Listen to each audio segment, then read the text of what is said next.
By the time the 6th patrol car slid sideways up the gravel lane and slammed to a halt beside the sagging barn, I'd already set the percolator going on the stove. Red and blue strobes slashed across the sun-bleached siding of the century-old Mercer place, ricocheting off the hand-painted sign my great-granddaddy lettered back when Harding was president. Doors flew open, and deputies spilled out like it was a meth lab takedown instead of a farm whose worst offense in 10 years had been letting the chickens roam one night. Leading the charge was Amanda Keene herself, HOA president of Cedar Ridge Estates, in a navy blazer, wedge heels punching holes in the mud, face glowing with the righteous fury of someone who'd finally been handed the keys to the kingdom. She flung one manicured hand toward the porch like she was unveiling a statue. "That's him," she announced to the officers. "He's trespassing on HOA-owned property." The board voted to annex the parcel for covenant violations. Multiple warnings have been issued.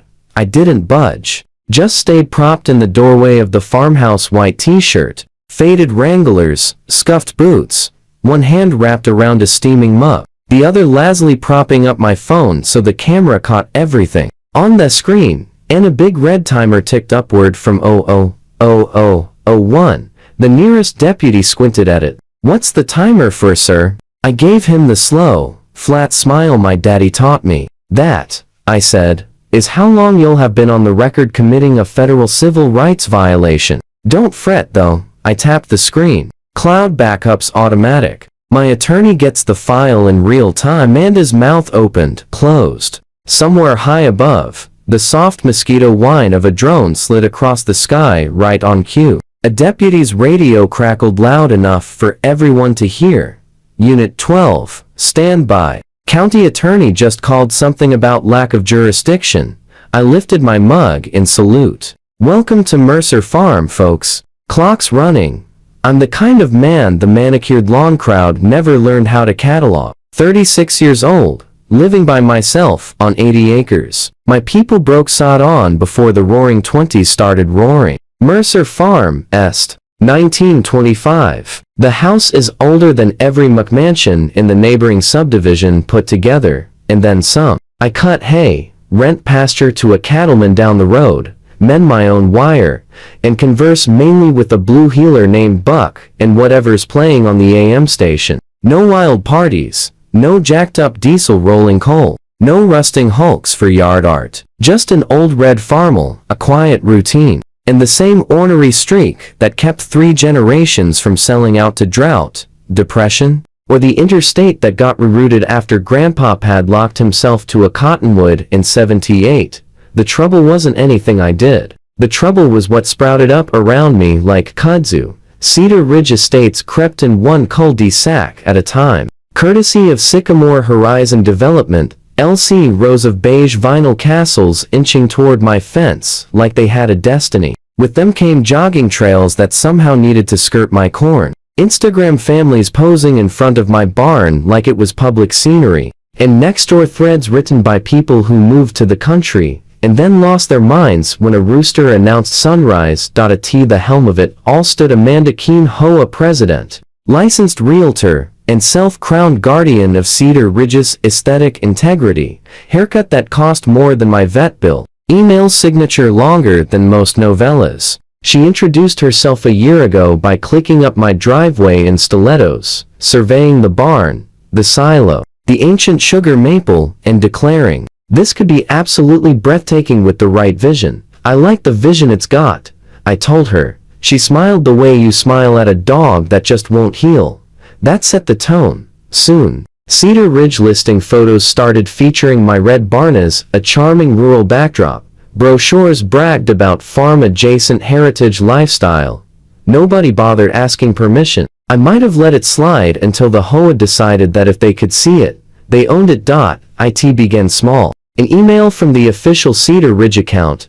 Friendly reminder that although your parcel lies just outside our covenants, it forms a significant visual component of our community. We'd adore partnering on minor enhancements, perhaps a softer barn color, relocation of vintage equipment, and consideration of livestock noise during family hours. I wrote back, "No, thank you, not interested." 4 words, same as my granddaddy used on the highway department. She didn't care for brevity. Next thing I know, when I come home from the co-op and there's a laminated Cedar Ridge notice stapled to my gate announcing proposed view enhancements. Volunteers in matching polo shirts are out there with measuring wheels, plotting a trail along my fence. Somebody kids are climbing my round bales because mommy said it's community land.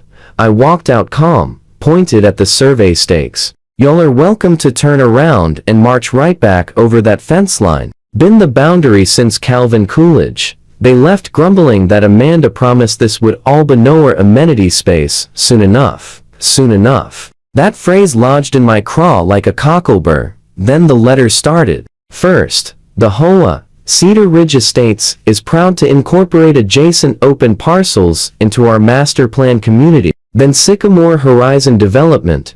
We represent parties eager to acquire your acreage for seamless integration, including clubhouse, resort pool, and expanded trail system. Then Amanda in person, stepping out of her white Lex, us, clutching a thick folder, voice dripping honey. It's truly win-win, well above ag value. You could relocate somewhere more suitable. Modern buyers don't want tractors in their sightlines indefinitely. I hooked thumbs in my pockets. Not selling. Her smile went brittle. You'll want to reconsider. Communities evolve. No one likes being the holdout. Been holding just fine since 1925, I said. Still not selling. That's when Polite turned to war. The monthly newsletter ran coy. Little blurbs about blighted properties dragging down values. Residents suddenly discovered the smell of cattle offended them on lands owned ag since before their neighborhood existed. Amanda took a slick 30-slide deck to the County Planning Commission titled From Underutilized Farmland to Community Asset. Half the pictures mine, none of them authorized. She figured it was inevitable. Suburbs always win. Farmers always fold. What Amanda Keene didn't know was that Mercer dirt runs deeper than her covenants, and I'm nowhere near as alone as I look standing on that porch. The fatal misstep arrived disguised as a zoning. Here Amanda Keene wearing her dual hats as Cedar Ridge HOA President and self-declared voice of progress filed a formal petition with the county to rezone and forcibly annex the Mercer parcel into the Cedar Ridge Planned Unit Development. The packet was thick, glossy, and confident. Renderings of a stone-accented clubhouse, 6 lighted pickleball courts, a rustic community garden laid out exactly where my best hayfield now grows, and one carefully worded bullet point about ongoing negotiations with current occupant. You could practically hear her practicing the word occupant in the mirror so it wouldn't accidentally come out owner. I only found out because state law required the county to mail notice to the actual titled owner. I sat at the same oak table my granddaddy died at, reading every page while the coffee went cold and my jaw got tighter than baling wire. They were treating a century of Mercer dirt like it was already theirs to pave. I showed UPAT the hearing. They genuinely didn't expect that. Small county commission room flickering fluorescence, the faint smell of old carpet and burnt popcorn. Amanda, up front with her MacBook Air, HOA board in identical salmon pink polos lined up behind her like backup singers. And here, she said, clicking to the next slide with a flourish, you can see how the Cedar Ridge Phase 4 expansion transforms this frankly blighted, underutilized agricultural tract into vibrant, family-oriented amenity space. My barn filled the screen, big as life. Not a single pixel blurred. I raised my hand. The chairman blinked. Yes, sir in the hat. I stood. Quick question for the record. What do you call it when somebody tries to annex land they don't own without ever bothering to ask the owner? The room did that thing where every chair creaks at once. Amanda's mouth opened, closed, opened again. I wasn't aware, Mr. Mercer. We have attempted outreach attempts noted, I said, walking to the front. I set a 2-inch stack of documents in front of the board like I was dealing cards. Copy of the original Mercer deed, 1925, with every transfer since, current zoning certificate, grandfather's conservation easement recorded 32 years ago, binding in perpetuity, renewable every decade. and renewed every decade. Letter from the State Department of Agriculture confirming Mercer Farm's official designation as a Century Heritage Farm protected status, tax benefits, and a very explicit prohibition on non-agricultural development, and, because I'm petty when I need to be, a second letter, this one from the State Attorney General's office acknowledging receipt of my complaint regarding Cedar Ridge's unauthorized use of my property in marketing materials and misrepresentation of its availability to buyers. Investigation pending. The chairman looked like a man calculating how fast he could retire. So just to be clear, he said, voice slow, you are the owner, you are not selling. And this parcel is under a state-enforced conservation easement that prohibits exactly what's being proposed, correct? I said. Amanda's face turned the color of a ripe watermelon. This is highly inappropriate. The HOA has covenant rights, the county planner finally spoke up, quiet but final. Cedar Ridge Estates has zero recorded jurisdiction over the Mercer parcel. It was never platted into your PUD. This petition is legally impossible, in plain English. Dead on arrival. It should have ended there. Butigo is stronger than the law in some people.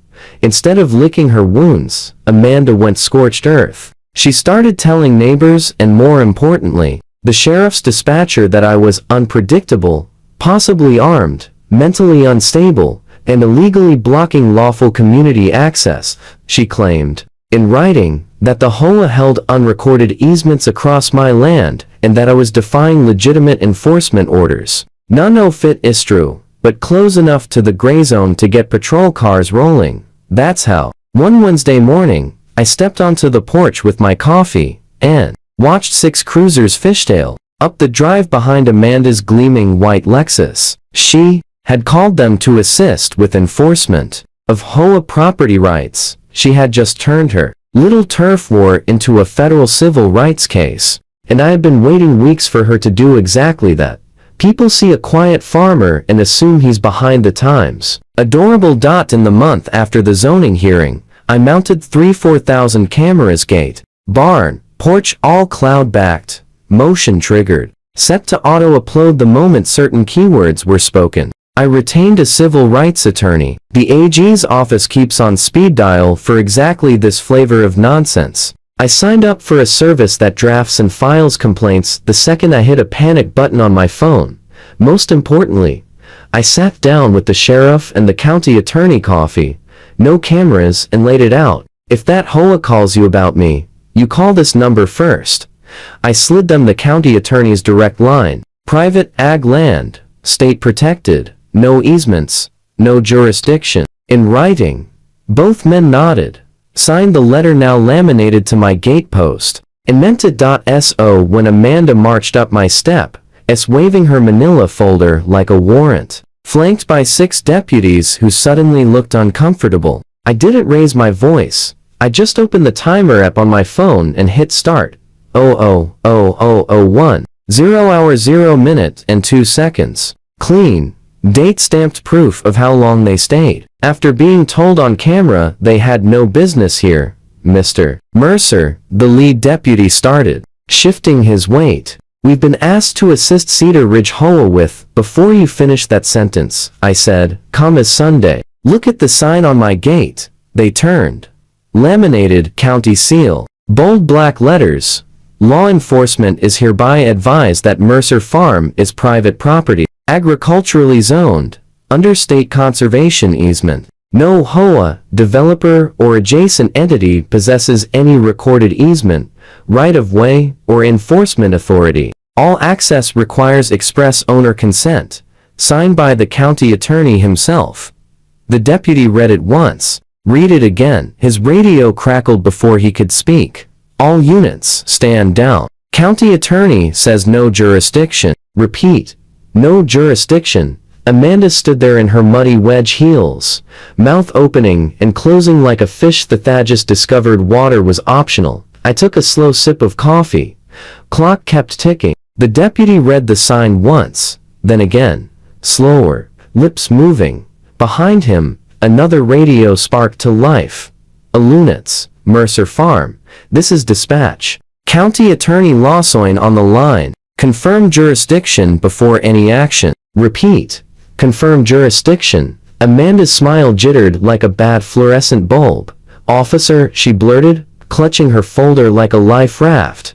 We have a duly passed HOA resolution right here. The board voted to seize this parcel for chronic covenant violations. He's trespassing on community property. Trespassing, I said, tasting the word. On my great-granddaddy's dirt. One of the younger deputies shifted his weight. Looking anywhere but at Amanda, the lead officer cleared his throat. Ma'am, HOA covenants do not grant seizure authority. That's not a real thing. But our bylaws, your bylaws, don't outrank a recorded deed and 2 layers of state law, he said. Voice flat. My phone timer rolled past 00:02. I spoke loud and clear for every microphone in range. For the record, I am the sole legal owner of Mercer Farm. This is private property. No one here has my permission to be past that gate without a warrant or exigent circumstances. Anyone got a warrant? Dead silence. The drone overhead sounded like a lazy bee. Sir, we're just trying to. One deputy started. Then you can try it in reverse, I said. Turn around and leave the way you came. Every radio crackled at once. Unit 12. This is Lawson Direct. You are on private ag zone land under a state conservation easement. Stand down now. We'll deal with the HOA separately. You could actually see the tension leak out of the deputies like air from a tire. The lead officer exhaled through his teeth. Copy that. He turned to Amanda. Ma'am, we're not seizing anything today. This is a civil matter, and it sure doesn't look like it's going your way. Amanda's cheeks went scarlet. You can't just leave. He's obstructing community progress. This sets a terrible precedent, ma'am, the deputy cut in, patience gone. The terrible precedent would be us dragging a man off his own land, because an HOA voted on it. We're done here. I tapped the screen. 03:17. Thank you, officers. This footage, plus your on-body audio, gets forwarded to council in about 30 seconds. 2 deputies glanced straight up at the drone. That thing live? One asked.